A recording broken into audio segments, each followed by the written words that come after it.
It was a chilly evening in late autumn when I decided to go for a hike in the Woodridge forest. Shadows loomed large among the trees as the sun sank lower. The fading light cast eerie shapes that seemed to dance around me. I was alone. The leaves crunching underfoot created a symphony that echoed in the stillness.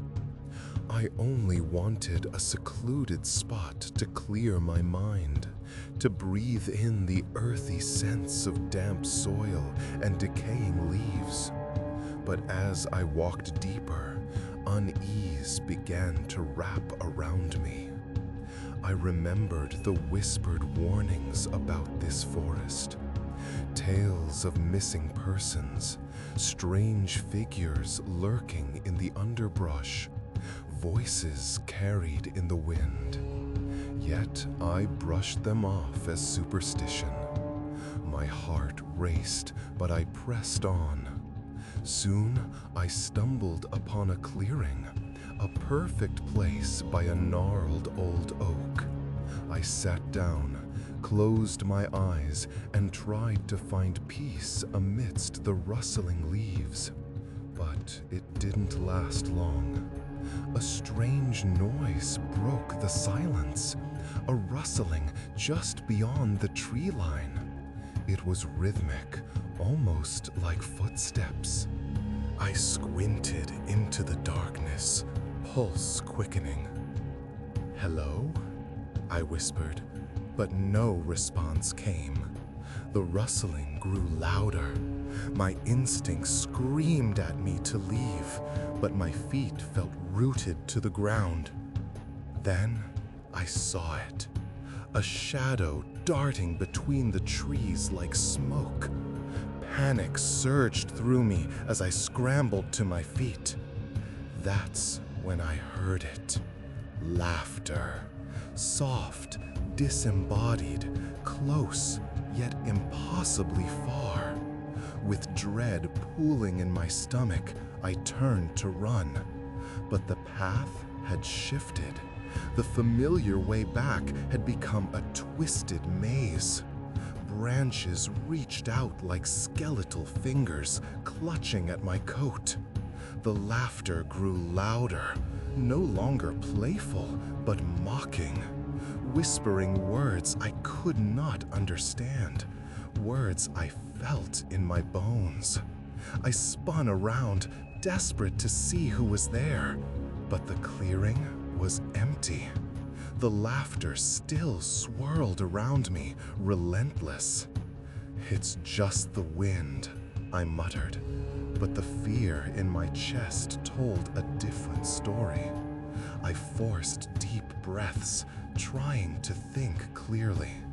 I began to backtrack, determined to escape. But then I saw it again. A figure stood between the trees, motionless, cloaked in shadows. I opened my mouth to scream, but no sound came out. It stepped forward. Its eyes were hollow voids, absorbing the light around them. They locked onto mine with a hunger that made my blood run cold. In that moment, I understood. The forest was not just a backdrop, it was alive, and I was far from alone. I ran, branches clawed at my face as the path twisted wildly beneath me. The laughter followed, merging with whispers that called my name. At last, I burst through the tree line. Gasping for air, I collapsed beneath the dim glow of streetlights. But when I looked back, the trees seemed to sway, almost beckoning me to return. A chill ran down my spine. The forest wasn't done with me. That night, safe at home, I heard it again. Laughter, faint, echoing through my window. A reminder the forest still held parts of me. Sleep became rare. Each creak of the house echoed like phantom laughter in my mind. I told myself it was only the wind, but deep down I knew better. The forest had anchored a shadow within me. Days turned into weeks. Those hollow black eyes haunted me. I avoided Woodridge Forest, but it never left my thoughts. Friends coaxed me back to normalcy, safer hikes, lighter places. But a dark part of me longed to return. Then, one night, my phone rang. It was Sarah, my closest friend. Her voice trembled. "You won't believe what I saw," she whispered. "I was near Woodridge, and I think I saw something." Terror gripped me, but her determination was stronger. "I felt it calling me," she said. "We can face it together." Against my better judgment, I agreed. As the sun dipped, I walked toward the forest. Each step felt heavy, the air thick with damp earth. Even the birds had fallen silent. Sarah waited at the edge, her eyes shimmering with fear and excitement. She led the way. As we entered, the trees grew taller, their branches casting sinister silhouettes. The laughter began again. "Do you hear it?" I gasped, gripping her arm. She only nodded, a smile forming on her lips. We reached a clearing, eerily similar to mine. The gnarled oak towered above us. An unnatural chill settled in the shadows. "This is where I felt it strongest," Sarah breathed, her gaze fixed on the trunk. My body screamed to leave, yet something compelled me to stay. The air thickened. Then the laughter erupted, a chorus of lost souls. Dark shapes emerged at the forest's edge. Sarah stared, entranced. I could only feel terror. Then it appeared, the same figure. Empty eyes locked onto mine, piercing my sanity.